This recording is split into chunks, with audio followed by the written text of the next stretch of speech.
Welcome to ABA on Tap.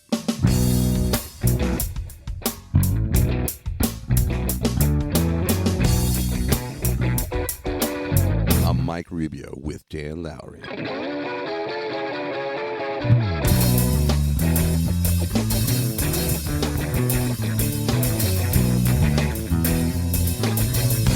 So without further ado, sit back, relax, and always analyze responsibly. All right. Welcome back to yet another installment of ABA on Tap. I am your ever grateful co-host, Mike Rubio. As always, alongside Mr. Daniel Lowry. Mr. Dan, how are you, sir? Doing good. Happy Sunday, Mike. Happy Sunday. We are so blessed in so many ways, but in these seats here as professionals in the field of ABA, as sort of new to being business owners and trying to figure it all out, not only do we get to host this show, but we get to be front row students of some really cool content experts. And I'm super excited about that prospect today because we get to learn. We get to learn a whole lot today. And I'm really excited. So we're going to be talking about things like recruitment and retention, and I think some of those pitfalls, challenges in the field of ABA in terms of treatment continuity because of turnover and variables that are very difficult to manage. But our guest is going to illuminate us, I have no doubt. So today, we've got Holli Beth Clauser. Hey, guys. Thanks for having me on. Oh, countdown. No, you're good. Perfect. Hey, you can talk as you walk over to the stage, right? That's the way it works. Holli, Right. Thanks so much for your time. You've got a seemingly beautiful afternoon in your neck of the woods, and you're deciding to give us a couple of hours of that time. So we're very, very appreciative. How are you doing today? I'm living the dream. I'm doing great today. The weather is breezy, so cannot complain. Okay, that sounds great. We like to kick it right off with the origin story. People tend to do a lot of interesting things up until the point where they are now. I think you're no exception. And in fact, I think you're going to provide us a lot of really interesting information in that respect. So where does it all start for you, and kind of bring us up to the current, and we'll go from there. Yeah, well, first of all, thank you both for having me on too, and for all the good work you're doing in the field, getting all of this out there so that people can learn right alongside and learn from you as well. So yeah, it's interesting. So it's ironic that I end up coaching people on their career journey because I did not have a coach myself. So my blueprint, there was none. And so my entryway into ABA was really more out of survival than in circumstances. And so originally I had turned down kind of getting into this space or working with individuals who are autistic starting in about around 1996, actually, is when I was approached a few times on, we think you'd be a good fit, come work with my son or different circumstances. And then in 2005, oh my gosh, I'm dating myself. It's been almost 21 years next February. So at the time, I was a single mom of two kids with special needs, both in their own right, different needs that they had. And I put them in what was called an integrated preschool.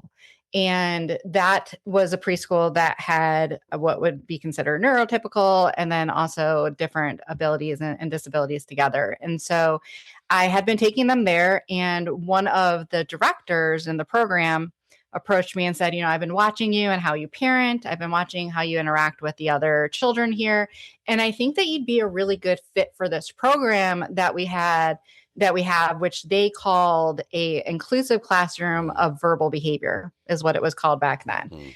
And I thought that's pretty interesting. I mean, at that point, I was working in improv, so doing like stage managing and more like creative work, just super laid back work. But was also something that was hard for me. Being a single mom of two children that had needs was the amount of time I needed to take off from various positions. And so I was a little bit concerned about that when he approached me. And, I mentioned that, and he said, we understand that, we're working with a sensitive population as well. Why don't you just come in and interview and see how it goes? So I did. I brought with my daughter who had just been turned 1. She had just had surgery, showed up just fully as myself with her in the interview. And they understood that I was bringing her to the interview, which was a great sign. And he started to talk to me about the population and the science of ABA. They also use floor time, teach methods. So there's other things I was exposed to. And it piqued my interest. And I thought, you know what? Let's go for it. Let's give it a try and see where it goes. And so I entered in the classroom, and I don't know what else to say except that I finally found my people. And the world started to make sense, right? Yeah. So even working with the children, even though, and I don't think I mentioned, but I'm autistic as well. But even though they were mostly non-vocal, very aggressive individuals that had diagnoses that were Down syndrome, autism, Fragile X, it was, a mix of different abilities and disabilities. And what I found was I could understand what they were trying to say. And so it became a natural strength of mine to pull out language from individuals who are trying to communicate in a different way. And I can kind of be the bridge for them on how to communicate to others where they could understand, because I understood what they were trying to say through patterns and things like that. And so, my first exposure to ABA, I fell in love with it. And I started then going from the school setting, started going into a community center based in-home setting, traditional ABA. And I was welcomed into a training team eventually and was able to really lend my experience as a parent, as an autistic, and then also somebody who had been doing the work of an RBT without the RBT label. So around the time, what was it, like 2016 that came about? Yeah, 2015, I think, somewhere in there. 2015. Yeah, so somewhere around there. Yeah, don't test my memory too much, guys. No worries. It's Sunday. So I started working with the training team to train other individuals to become RBTs. And I absolutely love it. I still to this day have a passion for training. And what I realized, though, is that a lot of people were entering into the training without any knowledge of what to expect. And that's what led me to start thinking, well, what if I went into recruiting and got to them a little bit earlier? Could I influence the outcomes and influence also the turnover? Because as a trainer, I started to feel like I was a lot of things, a debt collector. Have you finished your modules? I started to feel like I was on this perpetual treadmill. It's exhausting. So I thought, what happens if I go into recruitment, right? And see if there's something I could do there. And I found out that there's not a lot of feedback in recruitment. There's not a lot of use of the science in recruitment. And a lot of the metrics that recruiting, looked at doesn't really improve outcome equality or outcome of employment.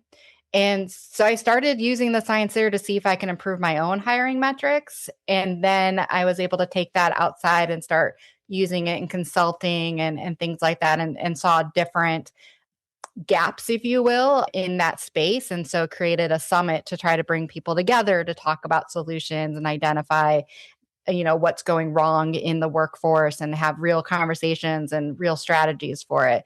So that's how I ended up where I am today. Yeah. Very good. You were sort of an RBT before there were RBTs, and we'll get into that a little bit, I'm sure. I was one of them. I was a BI. Yeah. You guys are like patient zero, right, or something.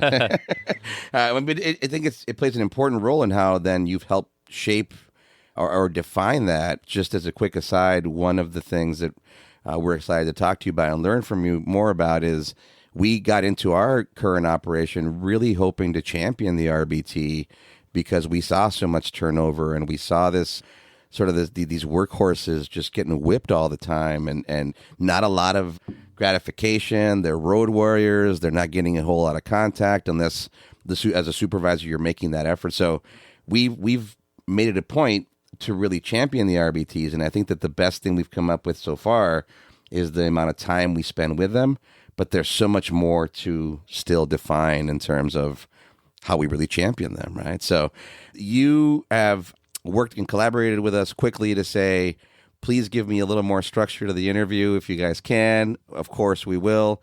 but I know already that I'm going to have a ton of other questions for you. So I'll do my best not to go off script too much. Dan, why don't you kick us? We're going to let Mr. Dan, I'm going to task him with being the interview question guy. So Mr. Dan, go ahead. Yeah, and I appreciate your stance on recruiting. I've almost, as long as I can remember, I've been in the field since 2007, 8, somewhere in that range. 2006, 2007. 2006, 2007, I was a BI, so pre-RBT, RBT, and then pretty quickly got into the training side of things. So I was the trainer for my company for a long period of time, and companies that I've worked for. Yeah. But the recruiting side's always interesting because we would just see so much turnover within the training. So the training was, a week, maybe 2 weeks, and then people would leave. So I think there's a lot of interesting stuff to follow up with on that recruiting piece, because it's so expensive to train somebody, even if it's just a couple of days, and then have them leave and not provide any value back to the organization. And it seems like if you're always behind the 8 ball there, you're just bleeding so much money, which then has to be recouped elsewhere, which also has more effects downstream. Man. So I've definitely seen that firsthand, and we'll have some interesting discussions about that. But I know, so you mentioned you were in the direct care kind of first. That's how you got your feet wet. And that was before you got into ABA Cares. So my question's regarding ABA Cares. But before I ask that question, do you want to speak to what ABA Cares is so the audience can know?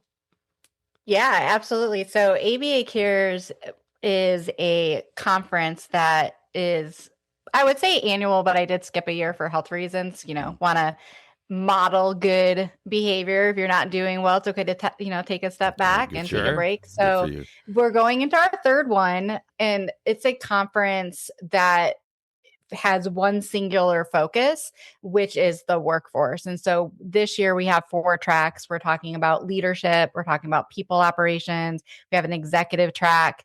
And then we also have a career counseling track, which would be, how do you advocate if you're not getting certain needs met and things like that. But I'm really proud of it because it is so focused, and it's something that my husband likes to joke. I'll just say my husband likes to joke and say that I can't just bring the same appetizer to a party more than once. Like I make it, and then I have to put myself through the stress of trying something new, and then creating. And so I found myself out of work in 2022, and I decided to start a podcast, do a conference, and then start a company all at once. So, nice. Yeah, why not? And so I look at the conference as being kind of the dessert and cherry on the top. It's really my passion project, if you will. And I'm really blessed that we have a lot of great speakers and a lot of great a lot of great sponsors. And then also the attendees that come that are really making this more of a conversation than a conference. That's exciting. Yeah, that's definitely, there's a huge need for that, and super excited. So how did your kind of frontline experience working in the field influence how you approach building your staff systems today with your company, or kind of what you bring to the table with your ABA Cares Summit? That's a great question. I wear a lot of and have worn a lot of different hats. I did that kind of RBT job, if you will, or pre-RBT for about 14 years. I did training, I kind of already discussed what I did, but I also worked very closely with the intake teams, the scheduling teams. And I think what it allowed me to do is to see where there's miscommunication and to be able to see where we can do better in terms of collaborating, where visibility is important, because I'm able to see it from different viewpoints. I can take those perspectives of what could work and what couldn't, instead of trying to just solve something in a silo, if you will. Okay. So I'm not talking about one specific problem from one specific point of view. And then even being an owner, I can look at it now from that point of view too. So I really think it has benefited for me, because I want to then give a platform to all of the different people. And I think that's also what makes it a little different.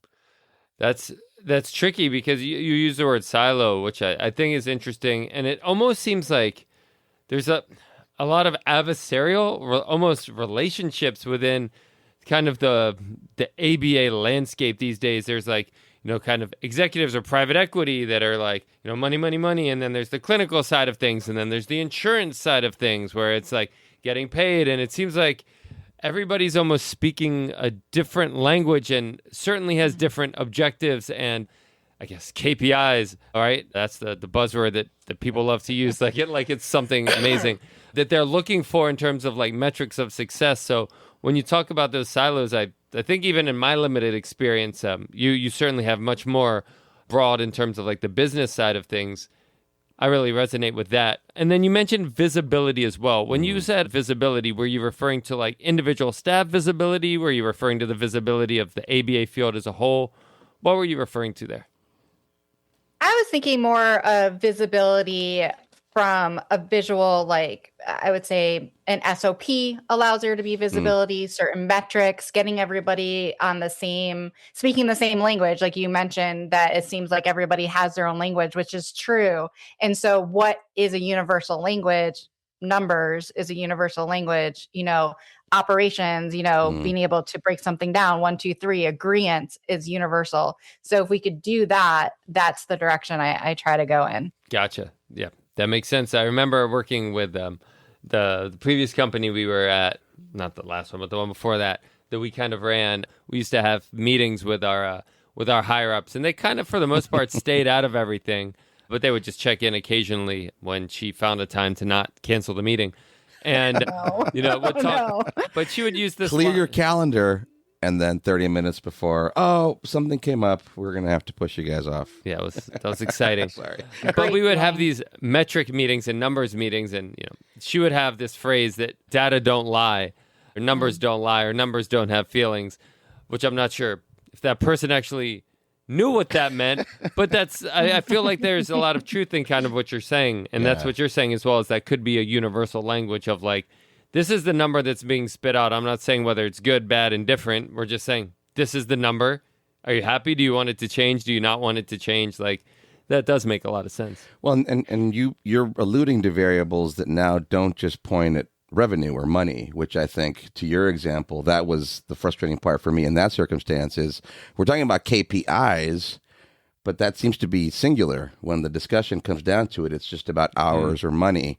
You're alluding to many other variables that it's standard operating procedures, and it doesn't, and we're not saying that it all has to look the same, but it all has to hit that mark at some point in time. I think that's super important because what also I think happens or is commonplace is you define those things and then people might get a little too stringent about how that practice looks toward that standard operating procedure, and then maybe you end up a little sterile or RBTs are unhappy about not having flexibility in their treatment. They don't feel supported. I mean, so many things can go wrong despite a good intent. Yep. Any additional thoughts or things you wanted to expand on that piece, Sally? Yeah, I mean, I think that they're goals, right? And so the flexibility is important. I also think that they're a starting point, but as you just said, like this is a number, that number is a fact. Now, what is the story behind the number? And that's where it gets interesting, is the data is great, but the context is more important. And that's where I get really jazzed up.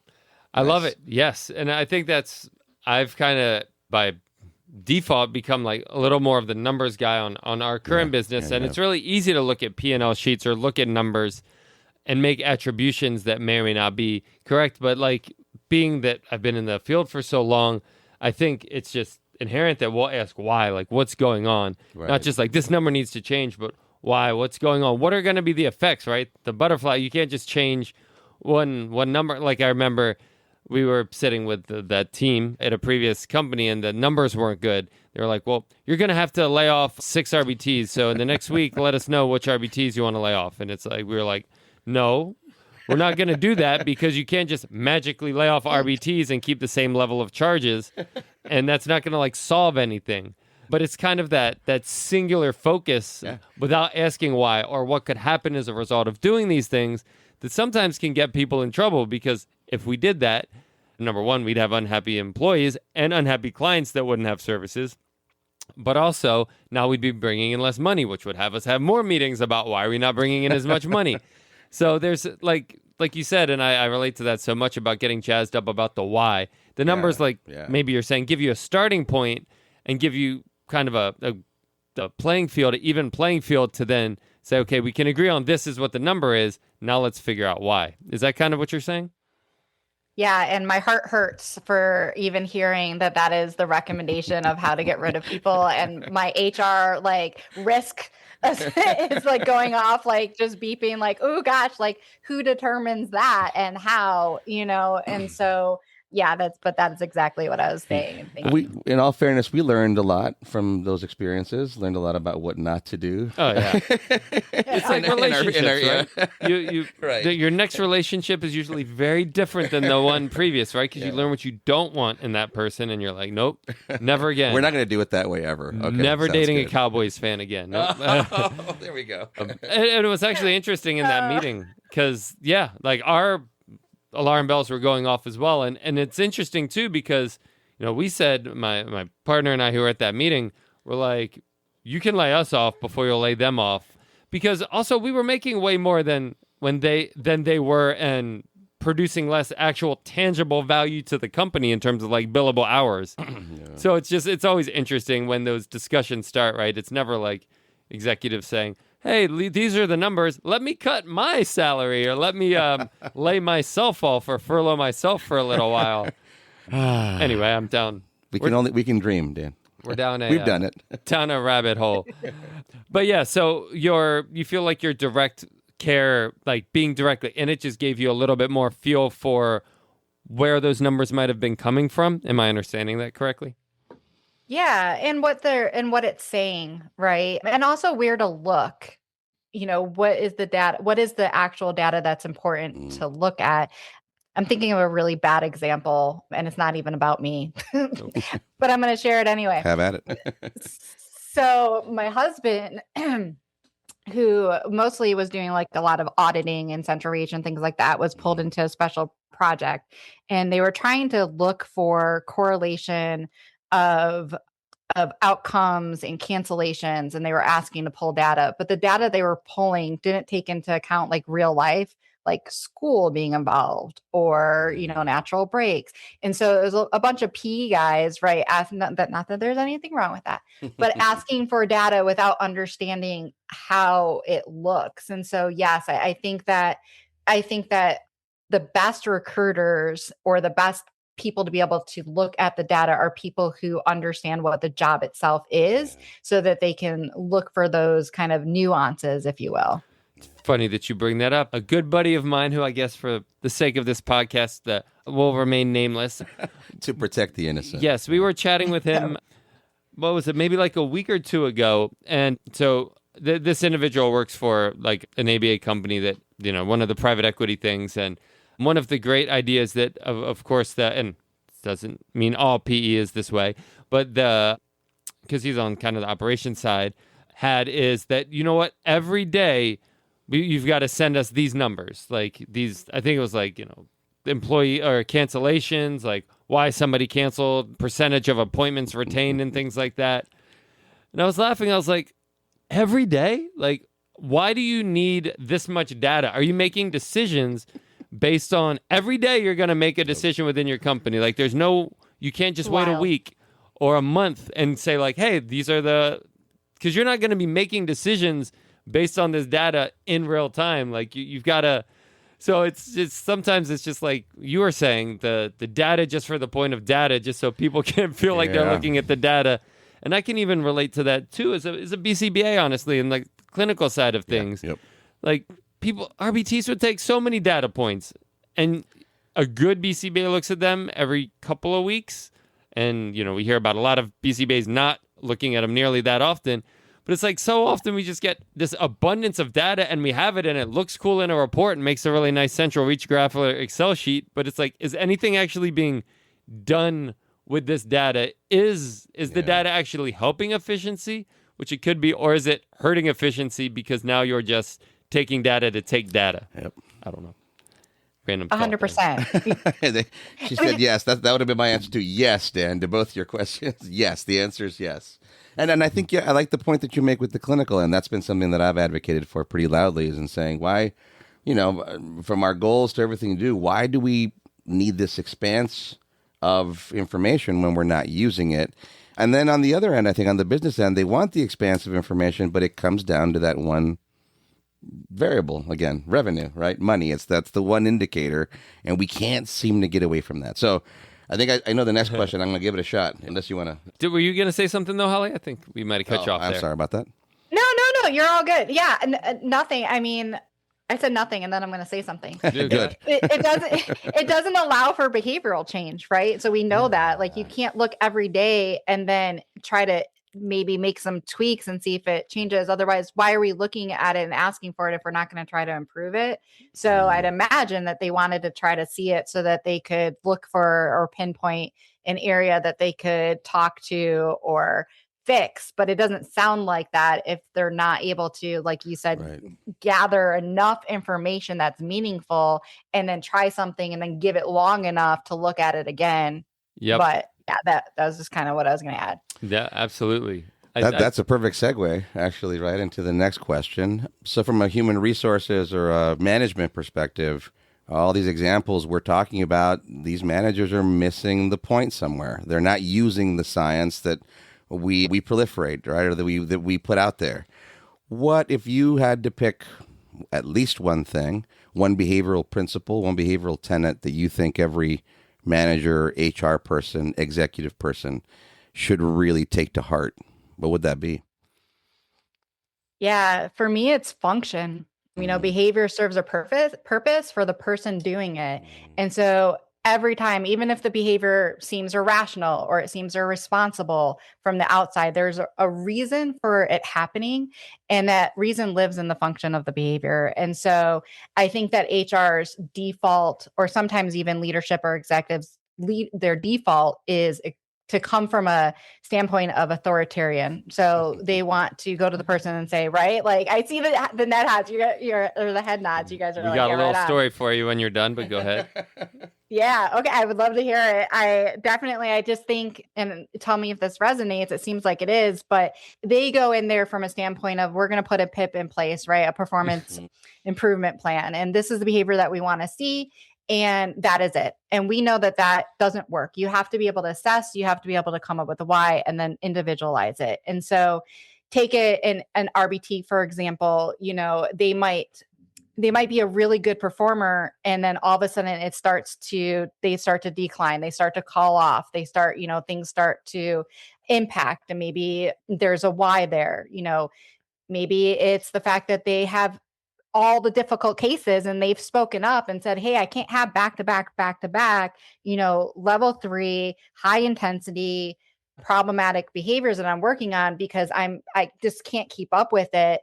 Can you guys, mix it up for me? Or, hey, the drive is taking a little bit long. I'm constantly late to this one appointment. Can you help me out here? And they've voiced it, especially RBTs. They tend to be brushed aside, and they keep getting pushed into these situations. And so when anybody advocates, and we know this, they're not being reinforced, they're going to stop talking and speaking up, and eventually it's going to show up in missed sessions is where you're going to see it. And we also tend to look at things from it's not us, it's a you problem, right? And that's very humanistic. But there's something that I like I'm just going to throw this tool out there, the performance diagnostic checklist with human services. And so that is an actual systematic way to go through and say, are we supporting, is the environment right for you? And where is the breakdown from our standpoint? And then also listening to the why and having the employee be part of that as well. But I'll take a breath because honestly, I could talk about this specifically for the whole 2 hours. Well, we're excited about that. Yes. Man, you had a story, and then we're going to go back to Holly. I do. I have a question for you regarding that. Do you find that employees will usually be so a lot of times they're going to call out sick, right? And I'm putting sick in quotes because they might be physically sick, they might be mentally sick, they might just be exhausted. They might just not want to work that day. Sick of it all. Yes, sick of it all. Sick of the shit. What do you find employees in your experience more often than not will be honest, or do you find that they'll just say, oh, I have a migraine or whatever, when really the thing that's causing them to not want to work is because they have the 4 difficult clients or something like that? I think that if the right environment is there, they will start out being honest. If the right environment of safety, psychological safety is not there, they will start and with that migraine, but they also might not be doing that from like a devious standpoint, right? They might not be able to identify what the reason is quite yet themselves. Sure. And that's where that interactive piece is so important from the supervisor, from HR to say, hey, listen, like, after maybe 2 data points, right? You missed twice, which is unlike, that's unlike you. We just want to make sure, like, are you doing okay? Is there anything that we need to do? Like, let's be a thought partner in this and let's get to the heart of it, because sometimes they might not be able to tact it themselves to be able to ask for the help. Yeah, that makes a lot of sense. I'll abbreviate the story because you basically touched on it so much. But at the very last company that we worked at, there was a problem with attendance with RBTs, which is fairly common. Could be for a multitude of reasons. And so there was this one school case, which was 5 days a week. And we were in the supervisor meeting and they were talking about this RBT and said, the RBT is great, but this RBT just keeps calling out. And it's really challenging because with school cases, we have to find coverage like that morning. And it's really, it's becoming an issue.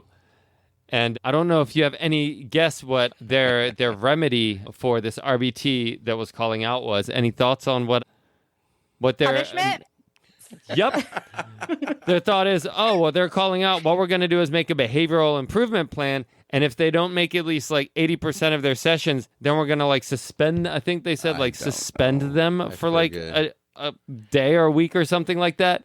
And like, so there were the team that we came from and then the other team that kind of took us off. And the whole team that we came from just kind of looked at each other like, are you serious? Like, this person doesn't want to work and your solution is to make them less wanting to come to work. That's what you're going to do. Yeah. But we weren't the management, so we just kind of laughed and said that we think that's silly. But yeah, so go ahead. But you foreshadowed that perfectly. Briefly, prime example of how the science was not being used at all in that moment, right? So how many behavior analysts does it take to do decent human resources practice? Everybody was, we were all missing. We couldn't do anything about it, but the point was being grossly missed, to say the least. Yeah.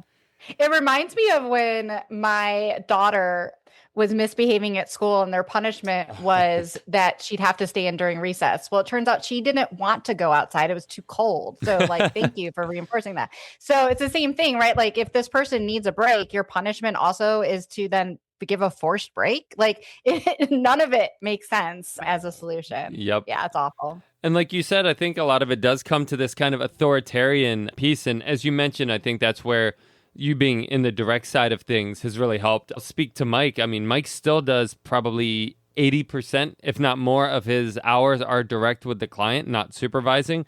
So being out there, like seeing how hard it is to work with one level 3 client, much less 3 back-to-back, seeing how hard it is to work with 3 level 1 clients, like seeing how hard these things are and putting yourself kind of in these people's shoes, I think really helps kind of level out that playing field where it's not just us, these higher up people that haven't seen a client in 15 years making decisions about what the RBTs need to be doing when they have no idea what the RBTs need to be doing. Yeah. It's been eye-opening, to say the least, and I hope it can carry forward even as I step back from more direct work. But yeah, I think you're nailing it and saying it's just good to be able to take that perspective. Holli Beth, I think you are still out there quite a bit in the field. I may have heard on one of your podcast appearances somehow you talking about that and almost feeling a need to stay active to kind of keep your chops up. Yeah. I live it. I mean, my whole house, everybody in my household is autistic. So, I mean, I just feel like I live it just in the everyday, there's different things while my children are adults, there's still things. I held on to clinical as long as I could with my health. And so I kept it on through recruitment. I still had a client outside of my workplace in another state. It was fine, like no non-competes, all that good stuff. But as of late, I haven't been able to stay in it, but I am very still close to it. Like my son was an RBT for a while, so I still stay very connected to it. But yeah. It's interesting, too, with the authoritarian piece, because I'm thinking back to this company specifically, and they would always tout how good their culture was. but we were in it and we could tell people were not happy. But yet they always would talk about like when the owners were there, so, oh, we have such a great culture, rah, rah, rah, great culture. And people kind of look at me like, all right, yeah, whatever. And then they would leave and, they would talk about how crappy the culture was. So I'm not sure if it was the ownership knew how bad the culture was and chose not to listen, or because there were too many silos, maybe they were just too far. The culture was good for them because they were getting the money and they just thought, maybe they thought too much of themselves to feel like they wouldn't be able to establish a good culture. I don't know if you have any thoughts on that, Mike. I think it's hard to admit. I think sometimes you know the problem and it's hard to admit it. And furthermore, it's hard to not just admit it, but to have something on the spot to be able to say, but this is what we're going to do about it. And it's okay. We're going to get past this. And that's now reforming your culture. Hey, chance to bring the team together to go, hey, we're having trouble with this. What are we going to do about it? And I think in my experience, obviously not as a business owner, and what a pitfall I'm hoping to avoid for us is not kicking it so far down the line that you've got so many of those circumstances that now you can't go back. Now it's impossible to save any face and admit the wrongdoings, and then even harder maybe to fix them at that point.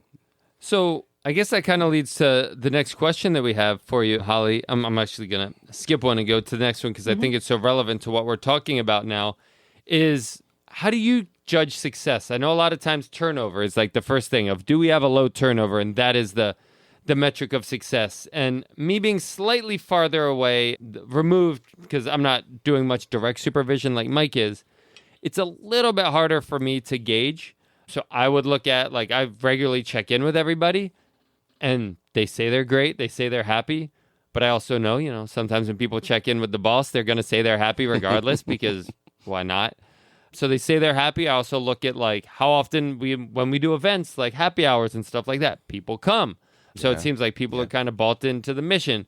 We don't have a lot of call outs. We don't have a lot of turnover. So what are your thoughts on like using turnover rates as a judge of success, or what other things do you recommend that leaders use to evaluate their onboarding and employee support when it comes to success and culture? Yeah, I do really think that turnover kind of tells you, if you will, that a patient died. But what it doesn't tell you, right, is how or what the patient died of.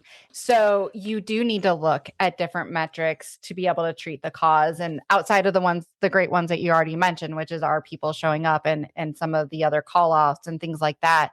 I think that looking at warning indicators. And so it's, if you think about it with a car, when a car breaks down, you probably have had the engine light on for a long time. And how long are you ignoring that for? And example. So thinking about that, you just put a piece of tape over it and then it disappears. Yeah. Or be like my daughter and send a picture and say, what do these emojis mean? I think they've been on for quite so long. I've never heard that. That's great. Yeah. The car awesome. Emojis. Yeah. That's got to be a meme. You need to make a GIF out of that. That's incredible. That's amazing. I think so.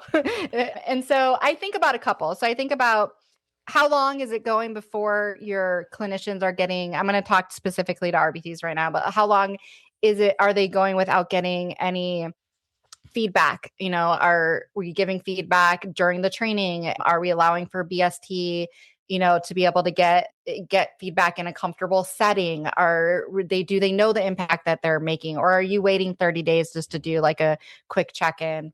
I think the other one that I look at with RBT specifically, which is important, is in the interview process, I always ask them, like, what is your desired amount of hours that you want to work that is going to make you feel comfortable with your financial health? And so when they answer me that, I also then track it. How long does it take me to get to those desired hours?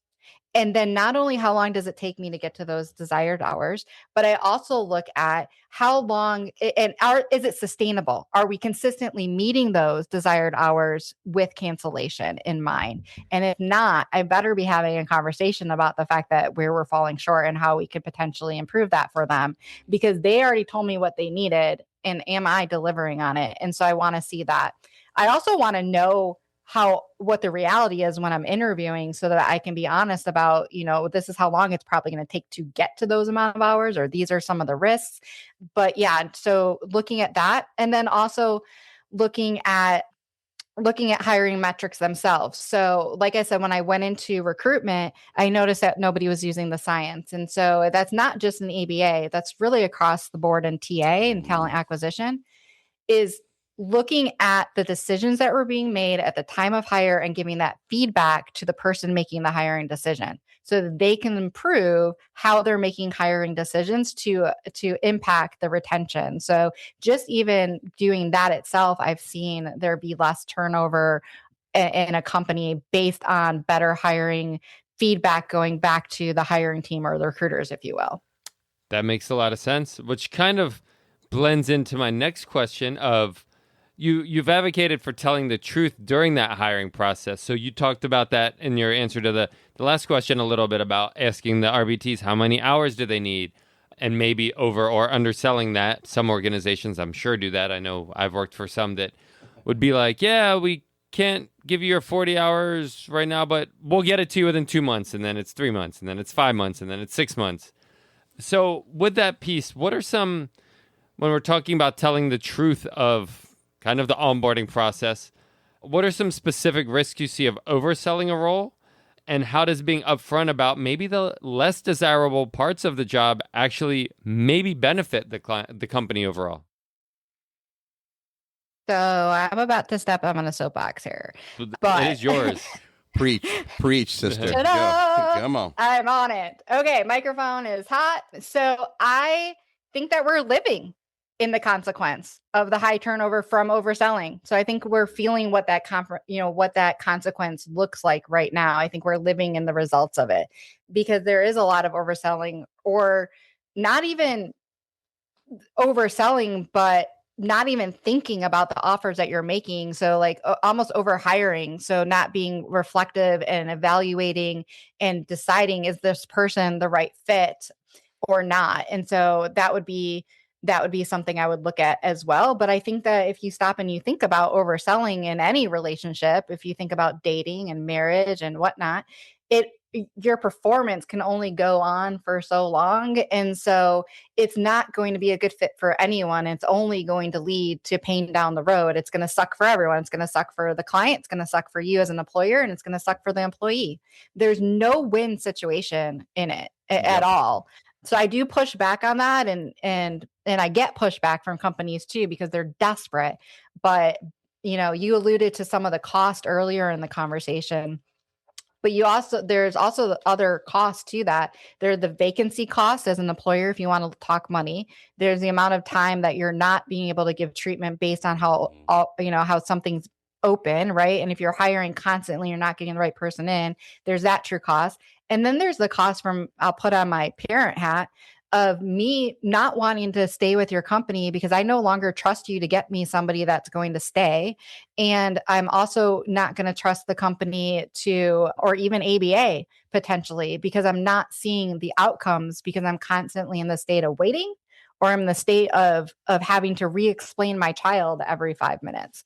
So yeah, I'll step down of my soapbox, but I mean, I could go on and on. I cannot stand when I hear somebody oversell a job. I'm like, you do know what the reality of that is going on, right? Like, I'm gonna have to borrow her soapbox because this is my soapbox. I was gonna say you don't have to step down quite yet, but why don't you guys switch places? Man. Go ahead, Dan. I don't know which soapbox I want to get on here because so I'll speak, I guess, more to the direct question that you answered first was the overselling.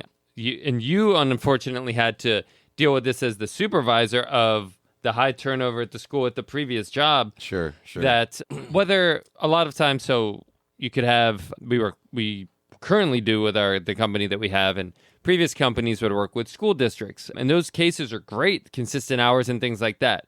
But sometimes the way it works is the school district is like, I need a staff tomorrow. Can you staff it? Like, not nice, like, hey, 2 weeks or 3 weeks. It's just like, we need something tomorrow. And we would see with the previous company, of which I was the trainer, really bringing on people that weren't really cut out for it because people didn't want to say no. Because if you say, no, I can't staff this, then they're worried about, am I going to keep getting referrals? Yeah. So we'd say yes and then either not staff it, or what I would see, because I was the trainer, which is kind of like the second line, is that we'd get people in, that come from like a moving background or carpentry or something. Not that that's bad, but zero experience, very little training that we would offer. It was just kind of like throw them out there. I remember there was somebody that was coming back to the company that had a history of cancellations, and they staffed her on a case that needed very consistent staffing, and just to fill a seat. And what would happen, because Mike was the supervisor of a lot of these cases, is they would not be effective.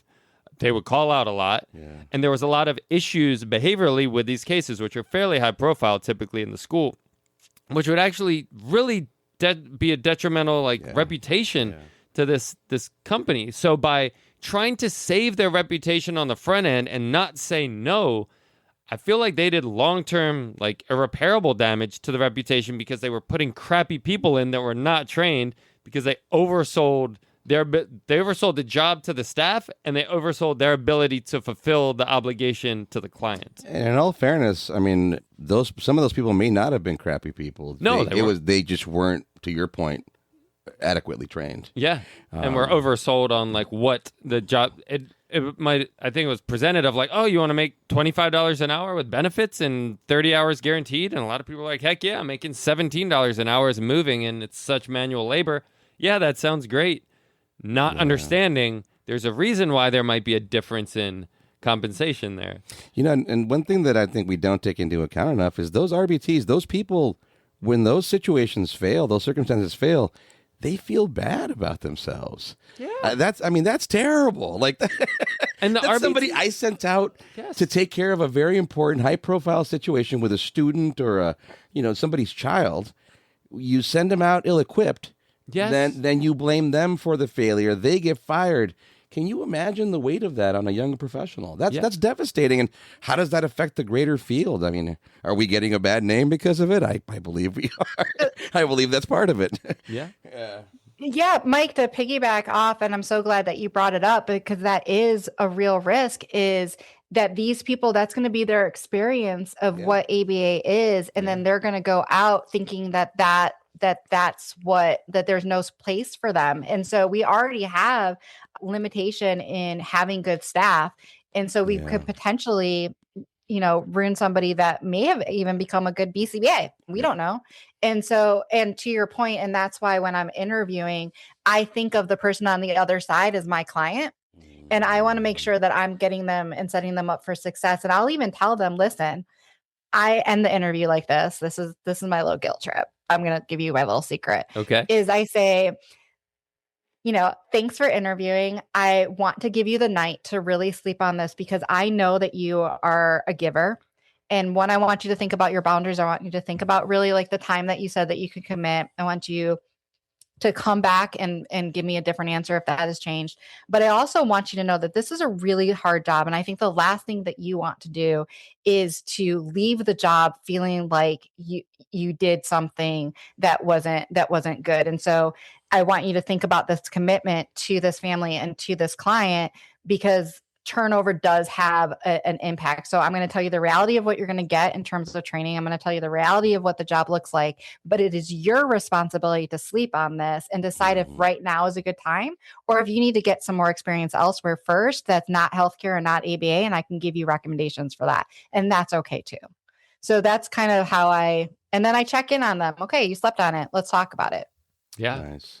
Yeah, I love going up. I work for another crisis management company, and early on, we just talk about the risks of working with people. And it's not just the ABA company. We work with ABA providers, but also schools and group homes and hospitals and things like that. And talking about getting hit and kicked and spit on and being called just the most derogatory stuff to your face. And you just have to sit there and be professional about it. Stuff where if it was outside of work, it might have a different response. And that's not easy to do.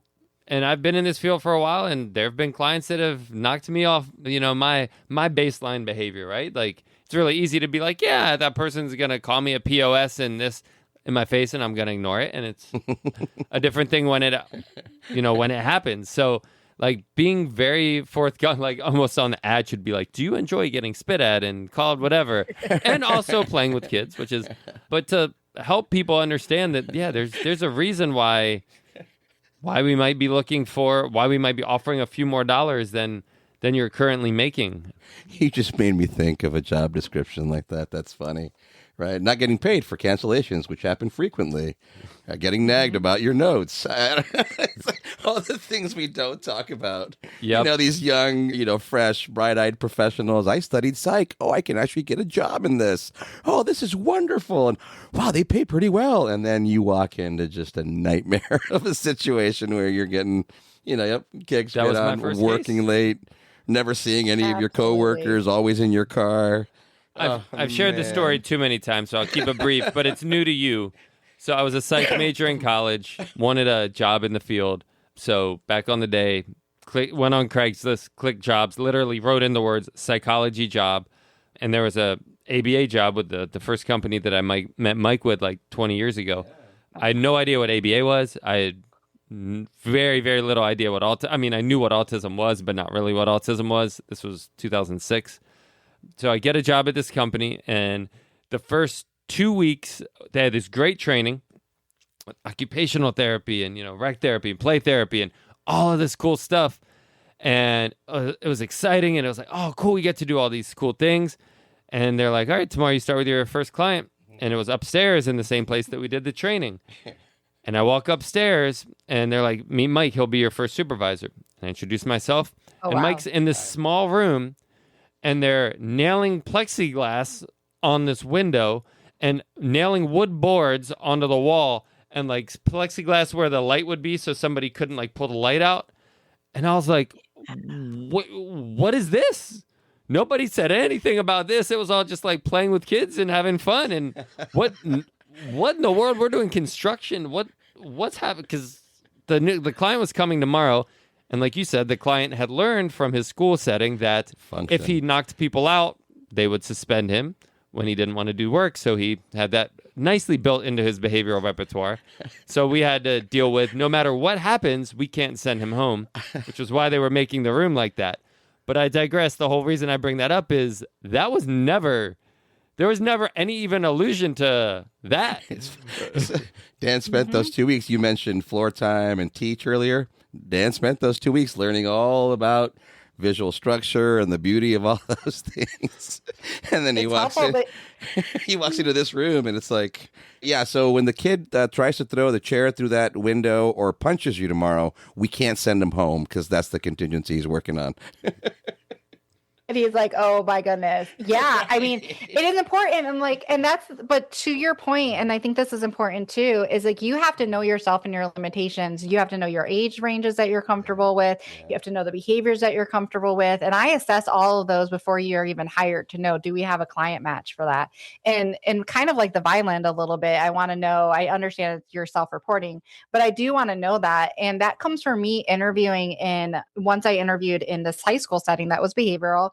And I walked around it was like about a half a day of me watching them. And at the end of the interview, I shook their hand and I said, thank you. It's 100% not for me. I can't take verbal aggression, and I can't take it from teenagers. You give me a non-vocal individual who's whatever, and they can hit and beat on me all day, and I will help them find their language, but I cannot take verbal aggression. It's a trigger for me. And so you have to know. And so being transparent in the job interviews, that is so important. That's actually really interesting to put that on like some sort of employment hiring checklist. Like, what are your triggers?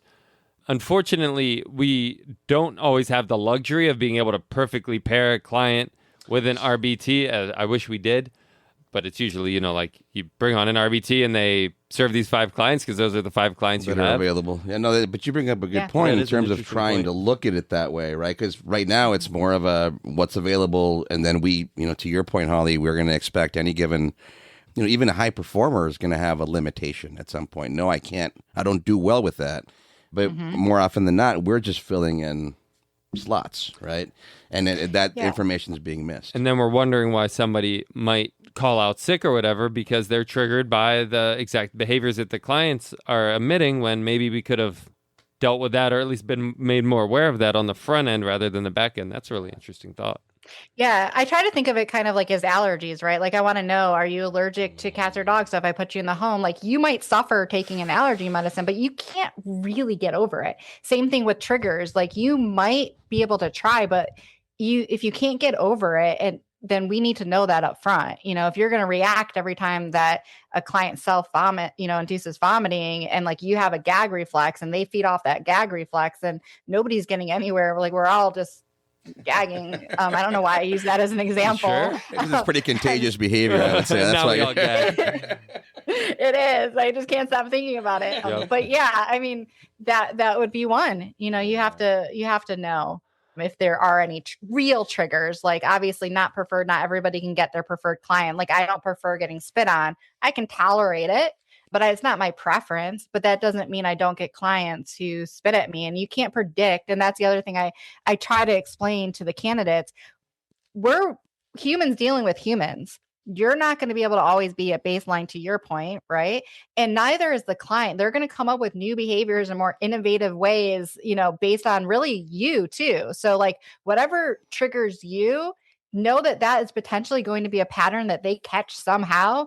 And if you, and that might then be the behavior that you're going to have to work on, and we're going to have to help you work on managing your reaction. So there is some give and take in reality there too. So the company that I work for that does the crisis management has a really cool visual about that. I think we tend to think of baseline as one line, but baseline is more of like a road, right? Like you have your fluctuations. Sometimes you have more energy or less energy, but your mood kind of changes, but that's still like a baseline, right? And one goal is to try to make that road more like a freeway. Like the more lanes you have, the wider you're still at baseline. And then outside of that is like self-regulation, where you're not at baseline anymore, but you're still able to regulate. And that's like the shoulders of the road, right? Like you're not on the road anymore, but you're able to get back on the road. And like, can we make the shoulders of the road bigger to like, okay, I've been triggered, but before I lose it and say something I'm going to regret, I can do X, Y, and Z strategy to get back on the road. And then outside of the road is, the grass or whatever, and you're completely away from being able to kind of regulate yourself. So when you were talking about that, Holly, it made me think about that visual, and I think that would be a useful thing to present to people, to give them that thing of first widen your baseline if possible, or widen your ability to regulate to get back to baseline, because nothing really good happens when we've moved away from our ability to regulate. Can I add one quick thing? Please. On that? Sorry. I love that so much for a lot of reasons besides the visual, which and I also happen to really love driving and travel visuals. So you nailed it. Yeah. But there's another thing that's happening in ABA, a trend of not training de-escalation and trying to say we're hands off and missing, prevention. And that to me it had an impact on turnover that we're missing, and is also a real risk. Like what you're saying, the training, we might give the 40 hours of training and be like, there you go, you got the 40 hours, but we haven't taught them how to regulate themselves in a very difficult situation. And I saw your eyes light up, Mike. So I don't know if you want to say something to that, but you got me all revved up. No. I mean, it just resonated 100%. Everything that you were saying there. And I've been thinking about a million other things. In fact, I was kind of stuck on the detail of cat allergies. You had mentioned that a little bit in terms of, and I have a mild cat allergy, and for some reason, many of our clients right now that I serve directly have cats. So it's been an active conversation with them, and they've all been great about putting the cats away, and even saying, "Oh, I cleaned today. Does it look good?" And I'm like, "Oh, you don't have to go that far," but they're really good. And again, these are just little details. And back to the idea of being able to regulate or be comfortable within your workspace. We go into people's homes more often than not. That's, there's not a lot of control there, but we can certainly command a little bit of collaboration with regard to being able to self-regulate, whether it's having allergies, whether it's a child that's very hyperkinetic or very aggressive. How are you now then learning to do that, not just for yourself, but how does that impact the parent as you're now demonstrating these procedures and protocols, as you're getting verbally aggressed or spit on, and you're practicing your best extinction or non-response, right? That's a lot. And again, these are these young, bright-eyed professionals that are dealing with a whole bunch of other stuff. And I think you're absolutely right. It had never even dawned on me in terms of our training. It will be part of our discussion here moving forward, is that aspect of training. I think maybe we do well because we spend so much time with our RBTs that maybe we're able to hit those things in modeling them, but it's never been a direct discussion. So I really appreciate you bringing that up. And your de-escalation point, I think, is so valid, because the company I work for now with the de-escalation piece, that's for ever since I can remember has been part of the onboarding training. So it's in addition to the RBT, it's not, part of the RBT certification, but the trainings that we did were always, like a week or 2 weeks. And then this training was 2 to 2.5 days on top of that. And I would always contend from day one that people learned more applicable information from that 2 to 2.5 day de-escalation training that could be used the first 30 to 60 days than they did in the 40-hour RBT training. Like, that did them knowing if they were on an FR1 schedule or a VR2 schedule have any practical relevance to them, or them knowing whether they were, using a DRO or a DRA, whatever it is. Like, that stuff, it's cool. It explains the science, but it wasn't like practical implementable, where like the de-escalation piece was so. At the end of the day, what's going to stress RBTs out is you've got the kid crying in front of you and the parents there like, we're paying you to do something. What are you going to do? And is that RBT able to regulate themselves and figure out something? Or is the RBT either going to freeze and then the parent's like, why are you here? Because you're freezing. Or the RBT going to overreact and then the parent's like, what did you just do with my child, right? That de-escalation piece was so much more applicable and a better use of time than the 40-hour RBT. At least in the initial onboarding, in my experience. I don't know if you have any more thoughts on that, but I totally agree with what you were saying. Now, I know Holly Beth is going to have a wonderful response to all that Dan just put out, but you're going to have to wait. As this concludes part 1 of our interview, please do return for part 2 with Holli Beth Clauser and... Always analyze responsibly. ABA on Tap is recorded live and unfiltered. We're done for today. You don't have to go home, but you can't stay here. See you next time.